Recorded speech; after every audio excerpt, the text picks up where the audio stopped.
അടുത്ത സംശയം നമ്മളെ ഇർഫാൻ ഉസ്താദിൻ്റെ ആണ് അല്ലേ.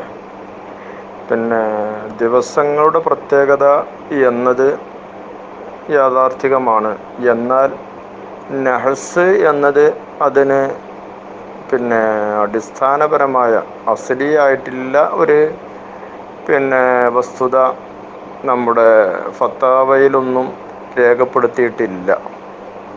എന്നാൽ ചില പ്രത്യേകതകൾ വിശദീകരിക്കുന്ന അഹമ്മദ് കോയ ഷാലിയാത്തിയുടെ ഒരു ബെയ്ത്ത് കിതാബ് ഉണ്ട് താനും. പക്ഷെ അതിലും അത് അടിസ്ഥാനത്തിൽ തന്നെ നിങ്ങൾ എടുക്കാവൂ എന്ന് പ്രതിപാദിച്ചതായിട്ട് കാണില്ല.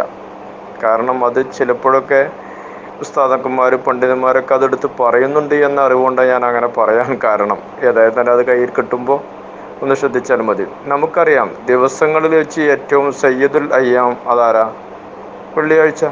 വളരെ എളുപ്പത്തിൽ നമുക്ക് ജവാബ് കിട്ടും. പ്രവാചകനിലേക്ക് സ്വലാത്ത് നേരിട്ട് കിട്ടുന്നത്, വാസ്തയില്ലാതെ കിട്ടുന്ന ദിവസം ഏതാ? അതാണ് വ്യാഴാഴ്ച. തഅലീമുൽ മുതഅല്ലിമിലും ഫത്ഹുൽ ഖയ്യൂം എന്ന പ്രാരംഭ കിതാബിലും വിശദീകരിക്കുന്ന ഒരു കുട്ടിക്ക് പഠിപ്പ്, അതായത് ഇൽമു പഠിപ്പിച്ചു കൊടുക്കാൻ പറ്റിയ ദിവസം, അതിൽ അഹക്കായ ദിവസം അത് യൗമുൽ അർബിഅ ആണ്.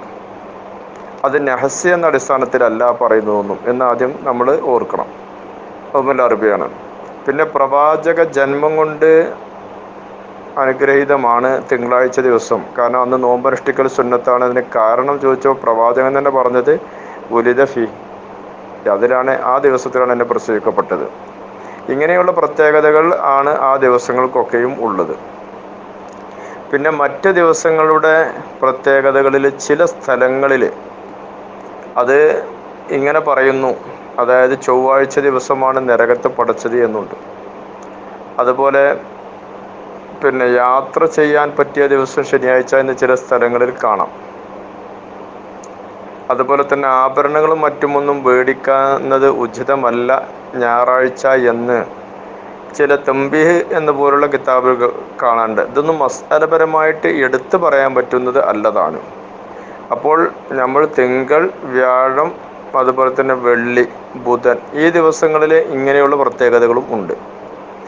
അപ്പോൾ ഇവിടെ നമുക്ക് മനസ്സിലാക്കാൻ ഉള്ള ഒന്ന്, നഹസ് എന്ന് പറഞ്ഞാൽ അതൊരു ശകുനം എന്നൊക്കെ ആയിട്ടാണ് അതിനെ മലയാളത്തിൽ വ്യാഖ്യാനിക്കാറുള്ളത്. അങ്ങനെ ഒരു ദിവസത്തിന് കാണേണ്ടത് ഇല്ല. യഥാർത്ഥത്തിൽ ഫതാവ അൽ ഹദീസിയ എന്ന ഗ്രന്ഥത്തിൽ ഇബ്നു ഹജർ എന്നവർ വളരെ വ്യക്തമായിട്ട് ഈ ചോദ്യത്തിന് മറുപടി കൊടുത്തത് അതിനെ നിരുത്സാഹപ്പെടുത്തുകയും അങ്ങനെ ഒരു അടിസ്ഥാനയോഗ്യമായിട്ടൊന്നും ഇല്ല എന്നു തന്നെയാണ്. എന്നാൽ പിന്നെ പരമ്പരാഗതമായിട്ട് നമ്മുടെ നാട്ടിൽ അതങ്ങനെ അങ്ങോട്ട് വന്നിട്ടുമുണ്ട്. പള്ളിയിലെ ഖത്തീബിനോടും മുസ്ലിയാരോടൊക്കെ വന്ന് ചോദിക്കാറുമുണ്ട്, ഇല്ല എന്ന് പറഞ്ഞുകൂടാ. അതിന് അടിസ്ഥാനം ഒരു അദബ്, ഒരു ഇഹ്തിറാം ഉണ്ടാക്കുക, ഒരു നല്ല ഒരു സമയം ദിവസം എന്ന് കാണാൻ വേണ്ടിയിട്ടുള്ളൊരു ചോദ്യമാണ്. പക്ഷെ അത് നഹസോട് ബന്ധപ്പെടുത്തി എന്നത് എന്തോ ഒരു സ്വാഭാവികമായിട്ട് നമുക്ക് അങ്ങനെ വേണ്ടായിരുന്നല്ലോ എന്ന് പറയേണ്ടുന്ന ഒരു രീതി അവിടെ ഉണ്ട്. കാരണം പരിശുദ്ധ ഖുർആൻ നമുക്ക് തന്ന പാഠം ഫൈദ അസംത അലാ ഫതവക്കൽ അലല്ലാഹ്, ഒരു കാര്യം ചെയ്യാൻ നീ ദൃഢത എടുത്തു കഴിഞ്ഞാൽ നീ എന്ത് വേണം? അള്ളാഹുവിൻ്റെ മേൽ ഭരമേൽപ്പിക്കുക, ഇത്രയേ ഉള്ളൂ. അപ്പോൾ തവക്കൽത്തു അലല്ലാഹ് എന്ന് പറഞ്ഞ് നമുക്കത് ചെയ്യാമെന്നാണ്. മാത്രമല്ല മഹാനായ സിദ്ദീഖ് അക്ബർ റളിയല്ലാഹു തആല അൻഹുവിൻ്റെ വിയോഗം ഉണ്ടായത് അത് ചൊവ്വാഴ്ചയാണ് നമുക്കറിയാം. അപ്പോൾ ആ ദിവസത്തിൻ്റെ മോശമൊന്നുമില്ല. ദാവൂദ് നബി അലൈഹി സ്വലാത്തു വസ്സലാമിൻ്റെ വിയോഗമുണ്ടായതും ആ ദിവസത്തിനാണ്. അപ്പോൾ അതൊരു മോശമല്ല. നരകം പടച്ചു എന്നതുകൊണ്ട് അതൊരു മോശമല്ല. പിന്നെ നരകത്തെ പടക്കപ്പെടുന്ന ഒരു ദിനം ഉണ്ടാവുമല്ലോ. അപ്പോൾ അതാണ്. മാത്രവുമല്ല ഈ നഹസുകളില്ല എന്ന്, നഹസുകളുടെ മേൽ അത്ര കയറി പിടിക്കണ്ട എന്നതിൻ്റെ ഒരു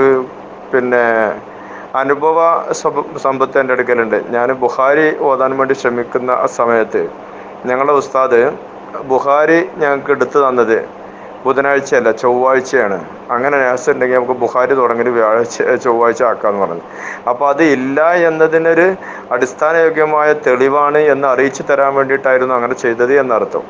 അപ്പോൾ നമുക്ക് ഈ പറയപ്പെട്ട പ്രവാചക ജന്മം കൊണ്ടും സ്വലാത്ത് നേരിട്ടെത്തുന്നത് കൊണ്ടും വെള്ളിയാഴ്ച സയ്യിദുൽ അയ്യാം ആയതുകൊണ്ടും ഒക്കെയുള്ള പ്രത്യേകതകൾ അറിയുമ്പോൾ നമ്മൾ ആ പ്രത്യേകത മാനിച്ചുകൊണ്ട് ആ ദിവസങ്ങൾ നമ്മൾ വീട് കൂട്ടിയിരിക്കാനും, അതുപോലെ കല്യാണത്തിന് വെള്ളിയാഴ്ചയാണ് പ്രത്യേകത എന്ന് പ്രവാചക വചനം ഉള്ളത് കൊണ്ട് നമ്മൾ അതിനൊക്കെ തിരഞ്ഞെടുക്കും. ഇനി അതല്ലാത്തൊരു ദിവസത്തിൽ തിരഞ്ഞെടുത്തു എന്നതിൻ്റെ പേരിൽ അവിടെ ഒരു കുഴപ്പമോ ഒരു ശകുനമോ ഒരു പിന്നെ തത്തായുറോ അതിൻ്റെ മേൽ വരുന്നില്ല എന്ന് തന്നെയാണ് മനസ്സിലാക്കാനുള്ളത്.